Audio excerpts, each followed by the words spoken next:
دادی نے، یزید کی دادی نے رسول کریم سے تخاطب کرتے ہوئے کہا تھا کہ آج جب اس نے حضرت سیدنا امیر حمزہ رضی اللہ تعالیٰ عنہ سید الشہداء کا کلیجہ چبا لیا، جب ان کے جسم کا مسئلہ کر دیا، ناک کاٹ لیا، کان کاٹ لیا، کلیجہ نکالا، گردہ نکالا، دل نکالا، اور زندہ جب چبانے لگی اور وہ چبا نہیں پائی تو اس نے پھینک دیا اور ایک جملہ کہا تھا، ایک جملہ کہا تھا۔ اس نے یہ کہا تھا کہ عزت لات کے لیے ہے، عزت عزا کے لیے ہے، ہمارے مولا لات ہے، ہمارے مولا عزا ہے۔ اپنے بتوں کو اس نے اپنا مولا بتایا تھا۔ مولا کائنات علی مرتضیٰ کھڑے ہوتے ہیں، مولا کائنات علی مرتضیٰ کھڑے ہوتے ہیں اور اس جگر خورا ہندا کا جواب مولا کائنات ان لفظوں میں دیتے ہیں کہ اللہ مولانا ولا مولا لکم، اللہ مولانا ولا مولا لکم، اللہ ہمارا مولا ہے اور تمہارا کوئی مولا نہیں۔ سارے مولاؤں کا مولا کون ہے؟ کون ہے؟ اللہ۔ مولا تعالیٰ بولتے ہیں نا اللہ ربنا آتنا فی الدنیا حسنۃ وفی الآخرۃ حسنۃ وقنا عذاب النار دعا مانگتے ہو نا، تو اسی میں ایک دعا انت مولانا، انت مولانا فانصرنا علی القوم الکافرین، یا اللہ تو ہمارا مولا ہے، تو ہی ہمیں کامیابی دینے والا ہے۔ تو اللہ سارے مولاؤں کا ہے نا۔ اور جب درود پڑھتے ہو تو کیسے پڑھتے ہو؟ بولو، پڑھ دو۔ اب ہمارا دوسرا مولا اللہم صلی علی سیدنا و مولانا، اب ہمارے دوسرا مولانا کون ہے؟ وہ ہستی ہے، وہ ذات مقدس ہے جس پہ ہم درود پڑھتے ہیں، کہتے ہیں اللہ یا اللہ تو رحمتیں نازل فرما، تو ہمارے درود کو پہنچا دے اس ذات گرامی پر جو ہمارے آقا ہے، ہمارے مولا۔ ایسے جا رہا ہے نا؟ تو اللہ سب کا مولا، اور اللہ نے رسول اللہ کو مولا بنایا، سارے کائنات کے مولا رسول اللہ کو بنایا۔ نعرہ تکبیر، نعرہ رسالت، جشن میلاد النبی، حضرت علامہ مولانا مفتی اسرافیل صاحب قبلہ، نعرہ تکبیر۔ اب رسول اللہ نے کس کو مولا بنایا؟ ایسے جائے گا نا؟ جب مکہ فتح ہوا، جب مکہ فتح ہوا تو جگر خورا ہندا کا دماغ بھی کفر سے بدل کر اسلام کی طرف آیا۔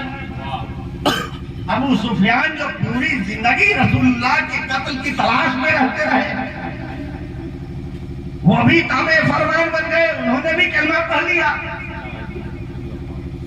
اب دیکھیے قدرت کا کرشمہ، اس جگر خورا نے کہا تھا کہ تمہارا کوئی مولا نہیں ہے، تو مولا علی نے جواب دیا تھا کہ اللہ مولانا ولا مولا لکم، اللہ ہمارا مولا ہے، تمہارا کوئی مولا نہیں۔ مولا علی نے جواب دیا تھا، کسی نے نہیں جواب دیا تھا، صرف مولا علی نے۔ اب وہ پست ہو چکے ہیں، اب وہ شکست کھا چکے ہیں، اب وہ چاروں ناچار اسلام کے جھنڈے کے نیچے آ چکے ہیں۔ فتح مکہ ہو چکا، فتح مکہ سے پھر جب مدینہ کو واپسی ہو رہی ہے تو راستے میں ایک مقام آتا ہے جس کو مقام غدیر کہتے ہیں۔ یہ حدیث متواتر ہے۔ جب آپ مقام غدیر پر پہنچے ہیں، رسول کریم نے کہا کہ اپنی اپنی سواریوں کو ہی روکو، سواریاں روکتی گئیں۔ آقا کریم ارشاد فرماتے ہیں کہ اپنی اپنی سواریوں سے کجاوے اور زینوں کو اتارو، گھوڑے ہیں تو زین اتارو، اونٹ اور اونٹنیاں ہیں تو کجاووں کو اتارو، اور ایک پہ ایک رکھ دو۔ کتنے لوگ تھے معلوم ہے؟ اس واپسی کے وقت مسلمانوں کی تعداد کتنی تھی معلوم ہے؟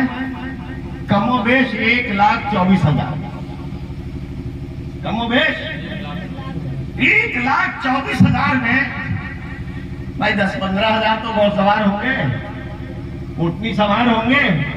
اب اتنے اونٹوں اور اتنے گھوڑوں کے کجاووں اور زینوں کو جب ایک پہ رکھو گے تو کتنا بڑا اسٹیج بنے گا؟ ایک بڑا سا اسٹیج تیار ہو گیا۔ ایک بڑا سا اسٹیج پہ زیادہ لوگ بیٹھتے ہیں نا، آپ نے تو اسٹیج ہی نہیں بنایا۔ اسٹیج بنانا رسول اللہ کی سنت ہے، بلکہ اللہ پاک کی سنت ہے۔ تو کبھی بھی جلسہ کراؤ تو اسٹیج ضرور بناؤ، یہ دھیان رکھنا۔ اس سنت تاکہ سنت زندہ رہے، تاکہ سنت زندہ رہے، یہ ہمیشہ یاد رکھنا۔ اسٹیج بنایا اتنا بڑا، اتنا وشال، لوگوں کے ذہن میں آیا کہ بہت بڑے بڑے لوگوں کو اس پہ بٹھایا جائے گا، بہت سارے لوگ بیٹھیں گے۔ رسول کریم اس اسٹیج پہ بیٹھتے ہیں اور رسول کریم مولا کائنات علی مرتضیٰ کے دست و بازو کو اپنے ہاتھ میں لے کر اکیلے اس اسٹیج پہ تشریف لے جاتے ہیں۔ یا تو رسول کریم ہے یا پھر مولا کائنات علی مرتضیٰ، اور اس اسٹیج پہ کھڑا ہو کر، بلندی پہ کھڑا ہو کر سب صحابہ دیکھ رہے ہیں کہ ہونے والا کیا ہے۔ آخر دو ہی آدمی کی انٹری ہو رہی ہے، تیسرا کوئی نہیں جا رہا ہے۔ بڑے بڑے اکابر صحابہ، سرکار سیدنا ابوبکر صدیق کی بھی ذات گرامی، سرکار سیدنا عمر فاروق کی بھی ہستی ہے، سرکار عثمان غنی بھی جلوہ افروز ہیں، عشرہ مبشرہ میں زیادہ تر لوگ، سارے لوگ، لیکن اسٹیج پہ کسی کو نہیں بیٹھنے کے لیے اجازت ہے۔ رسول کریم مولا علی شیر خدا کے دست و بازو ہاتھ میں لے کر ایسے بلند کرتے ہیں اور زبان مبارک سے اعلان ہوتا ہے، من کنتو مولا فہذا علی المولا، میں جس کا مولا ہوں علی اس کے مولا۔ سبحان اللہ، سبحان اللہ۔ پھر آگے جو زبان مبارک سے جملے نکلتے ہیں، اللہم والے مولا، یا اللہ جو علی سے محبت کرتے ہیں تو بھی ان سے محبت فرما، وعاد من عادا، جو علی کے دشمن ہے پروردگار تو بھی ان سے دشمنی فرما۔ میسج گیا، سب سے بڑا مولانا اللہ پاک کی ذات ہے۔ اللہ پاک نے پوری کائنات کے لیے مولا رسول پاک کو بنایا ہے، اور رسول پاک کی زبان سے اعلان ہوتا ہے، من کنتو مولا فہذا علی المولا، میں جس کا مولا ہوں علی اس کے مولا ہوں۔ نعرہ تکبیر، اللہ اکبر، نعرہ رسالت، یا رسول اللہ، جشن وارث، نعرہ حیدری، سرکار کی آمد، مکی کی آمد، آقا کی آمد، 12ویں شریف۔ اب جب یہ اعلان ہوا، اب تو سارے لوگ اس منظر کو دیکھ رہے ہیں کہ علی کی کیا شان بن گئی، علی کے لیے کتنا بڑا اعلان ہو گیا۔ من کنتو مولا فہذا علی المولا، میں جس کا مولا ہوں علی اس کے مولا۔ تو اتنی بڑی بات کو قبول کرنے کے لیے بڑا جگر بھی ہونا چاہیے نا۔ تو بڑی بات کو مولوی تو مانتے نہیں، ان کے تو ایک ہی بڑے حضرت ہوتے ہیں، مانتے نہیں ہے کسی کو۔ بڑی بات کے لیے بڑا جگر ہونا چاہیے۔ حضرت عمر فاروق کھڑا ہوتا ہے، مسلم شریف کی روایت۔ حضرت عمر فاروق کی وہ ہستی ہے کہ وہ 40ویں مسلمان ہے۔ یہ جو 40واں ہوتا ہے نا، اس میں بھی حضرت عمر فاروق کی بڑی کرامت تھی. جب تک 39 تھے اسلام کا خیالہ نہیں تھا. جماعت کی نماز نہیں ہوتی تھی, تنہا نماز ہوتی تھی. جیسے 40واں پورا ہوا جماعت سے نماز ہونے لگی, اسلام کا بول بالا ہو گیا. تو اب بڑے آدمی کو کھڑا کیا گیا نا, بڑے آدمی جس کا دبدبا ہو, بڑے آدمی کو کھڑا کیا گیا جس کو لوگ ایکسپٹ کرتے ہو, جس کی ہیبت اور جلال کو مانتے ہو. تو اللہ پاک میں حضرت عثمان حضرت عمر فاروق کے دل میں ڈالا کہ آپ کھڑے ہو, ایک اعلان آپ کر دو تاکہ یہ مولوی جو ہے حدیث کے کہنے کیا کیا معنی بیان کریں گے, تو آپ کھڑا ہو جائیں تاکہ شک و شبہات دور ہو جائے. حضرت عمر فاروق کا نام سن کے شیطان بھاگتا تھا. بھلے مولوی صاحب نہ بھاگتے ہو بھیا, لیکن شیطان بھاگتا تھا اور آج بھی بھاگتا. یہ شان تھی جب روم کی سلطنت میں کسی ماں کا بیٹا جب روتا تھا تو مائیں کہتی تھی بیٹا سو جاؤ نہیں تو عمر آ جائے گا.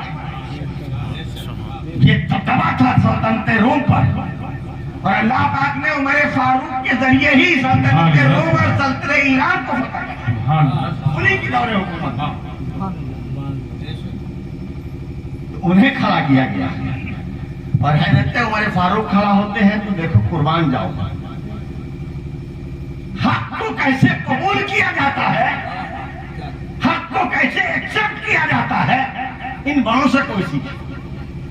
حضرت عمر فاروق کھڑا ہوتے ہیں, بڑا پیارا جواب دیتے ہیں, یا علی بخن بخن یا علی, یا علی آپ کو مرحبا ہو, آپ کو مرحبا ہو, آپ کو مرحبا ہو, آپ کو مبارک ہو.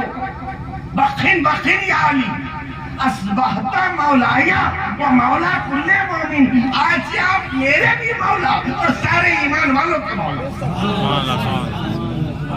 نعرے تکبیر, نعرے تکبیر, نعرے رسالت, عید میلاد النبی. دیکھا نا, رسول اللہ نے اعلان کیا تھا نا,